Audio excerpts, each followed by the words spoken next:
آج پھر موضوع سخن بلکہ روح سخن اس لیے اے آر وائی صابر شاکر اور غلام حسین کی طرف ہی رہے گا، کیونکہ انہوں نے پھر ایک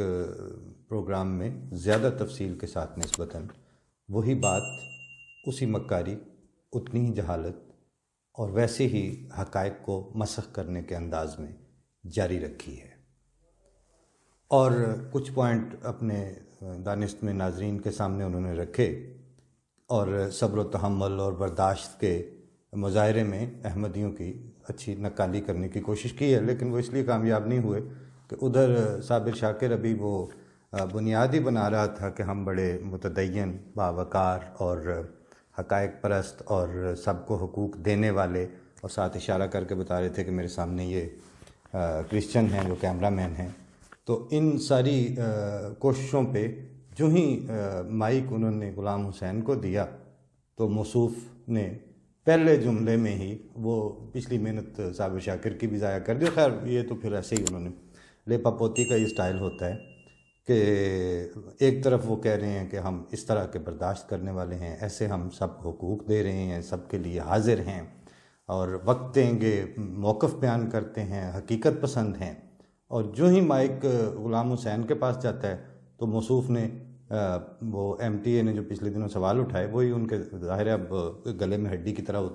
پھنس چکے ہیں، اب نگل اس کو سکتے نہیں، اگلی بھی نہیں جا رہی ہے، اور سلیشیا بھی ان کے پاس نہیں ہے کہ وہ کم از کم وہی کھا کے تو وہ ان کو کھانسی آ جائے۔ تو وہ اسی وقت غلام حسین موصوف بولے کہ صابر شاکر صاحب، یہ قادیانیوں کو ہمارے سے کوئی زیادہ شکمی مروڑ ہے؟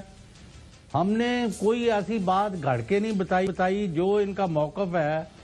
ہمیں موقف دیا جائے موقف، تاکہ یہاں فساد پیدا کیا جائے۔ ایک طرف تم کہتے ہو ہم مسلمان ہیں، دوسری طرف مسلمانوں پر حملے کرتے ہو۔ حضرت عیسیٰ علیہ السلام کی واپسی جو ہے اس کے بارے میں تمہارا کیا ایمان ہے؟ بھائی تم مامے میں لگ دے ہو، ساڈا کی ہے عقیدہ تو کی نہیں ہے۔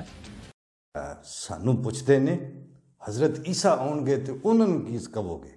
اور تسی مامے لگ دے ہو۔ اچھا، یہ جواب ہے ایک ایکیڈیمک بحث کا جو پچھلے 1000 یا 1200 سال سے عالم اسلام میں اسی طرح اہل علم بھی اور اہل دانش بھی، آپ کے سارے آئمہ بھی اس کو ٹیک اپ کرتے آئے ہیں اور اس پہ بات کرتے آئے ہیں،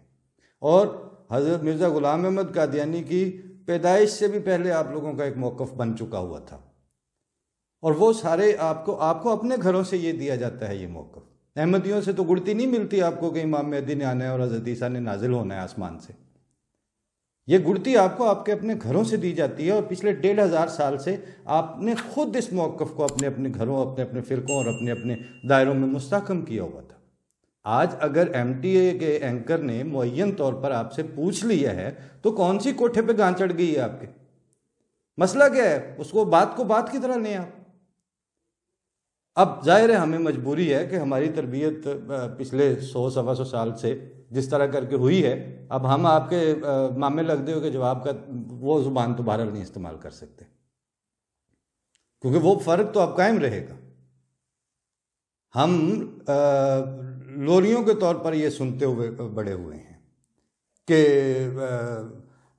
پھر گالیوں سے کیوں ڈرتے ہو، دل جلتے ہیں جل جانے دو، بادل آفات و مصائب کے چھاتے ہیں اگر تو چھانے دو۔ ان کی گفتگوؤں اور ان کے ٹاک شوز کو سنتے ہوئے بالکل ایک ہی خیال ہوتا ہے کہ بات یہ ہے کہ ہم نے اس ٹاک شو یا کسی مخالفت کی مہم کے بعد تو جا کے اپنے خدا کو نہیں دیکھنا، ہم تو اپنے خدا کو نسلاً بعد نسلاً دیکھتے ہوئے آ رہے ہیں۔ اگر خدا وہی ہے جو پچھلے 130 سال سے جماعت احمدیہ کا خدا تھا تو وہ ایک اے آر وائی کے پروگرام سے وہ خدا تو بدلنے سے رہا، اور اس کا سلوک بھی ہم سے نہیں بدلنے والا۔ اس لیے یہ مسئلہ نہیں ہے کہ ہم آپ کے لیکن ان چیزوں کی ایک عام پبلک کے اوپر ایک اثر آ رہا ہے۔ ایک شریف النفس انسان جو ہے اس کا ایک آپ مائنڈ سیٹ ساتھ بنا رہے ہیں۔ جیسے بڑے شوق سے وہ آپ بتا رہے تھے صابر شاکر صاحب کے، جی وہ کوڑا پھینکتی تھی وہ مائی تو اس کی عیادت کی، تو بات یہ ہے کہ جب یہی تو بات ہے، ہم بھی اسلامیات میں یہی آپ کے واقعات پڑھ کر کے بڑے ہوئے ہیں نا کتابوں میں، لیکن جس وقت آپ نے آسیہ بی بی کو بند کیے رکھا 13 سال اس میں، اور اس کے حق میں بات کرنے والے سلمان تاثیر کو گورنر پنجاب کو مار دیا، تو آپ نے وہ جو کوڑا پھینکنے والی تھی، اگر وہ ویسے تو وہ کہتی تھی کہ میں نے توہین نہیں کی ہے، لیکن کیا کوڑا پھینکنا عزت کرتی تھی وہ رسول اللہ صلی اللہ علیہ وسلم کی، کوڑا پھینکنے والی؟ تو اس بظاہر توہین کرنے والی کو رسول اللہ صلی اللہ علیہ وسلم تو اس کا حال پوچھنے جا رہے ہیں، اس کی عیادت فرما رہے ہیں۔ تم لوگ اخلاق جو ہے وہ عمائدین مکہ سے سیکھتے ہو، اور مثالیں جو ہیں وہ حضرت صلی اللہ علیہ وسلم کی دیتے ہو۔ اگر اسوے کی مثالیں دیتے ہو تو اسوے پہ چل کے بھی دکھاؤ، لیکن اسوے پہ چلنے کے لیے اسوہ نبوی صلی اللہ علیہ وسلم اتنی سوکھی لائن نہیں ہے، جان جاتی ہے اس میں، روح کٹنے لگتی ہے اس میں، گالیاں سن کے دعا دینی پڑتی ہے، دکھ پا کے آرام دینا پڑتا ہے، یہ لمبا چوڑا کام ہے، اس میں ایک دن سے ایک پروگرام کرنے سے وہ اسوہ آپ کے اندر سرایت نہیں کرنے لگتا۔ اسوے کے لیے پہلے دن سے لے کے وہ ہے نا لذت کم آزار بہت ہے، اس میں لذت نہیں ہوتی، اس میں بہت سی تکلیفوں سے گزرنا پڑتا ہے۔ کیونکہ جس وقت آپ لوگوں نے ربوہ کو شیب ابی طالب بنایا تھا اور اس طرح کی مخالفتوں کی آگ لگائی ہے، اس دن کے سے لے کے بلکہ 125 سال ہی کو دیکھ لو کہ مسلم ممالک کی کتنی تعداد ہوا کرتی تھی۔ جس صابر شاکر نے کہا جی کہ ہم 1 ارب اور اتنے کروڑ مسلمان ہیں، تو اس کے مقابلے میں یہ پچھلے 125 سال سے 1 کروڑ، کروڑوں کا فگر تو اب اس نے مان لیا کم از کم۔ تو یہ تحقیر اور تضحیک کی کوششوں کے باوجود وہ فرد واحد تھے نا مرزا صاحب 1899 میں، ان کا اب کروڑ ہونے کا تو آپ بھی تانا دے رہے ہو نا ہمیں۔ لیکن فرق یہ ہے کہ اللہ تعالیٰ نے آپ کے اس وقار کو اور مسلمانوں کے ممالک کی تعداد اور ان کے وقار کو کہاں سے کہاں لے گیا ہے، اور وہ احمدیت جو فرد واحد سے شروع ہونے والی تھی، وہ اب اس صبر اور اس برداشت کے نتیجے میں اللہ تعالیٰ کے فضل سے وہ اس وقت 200 سے زائد ممالک میں قیام پکڑ چکی ہے۔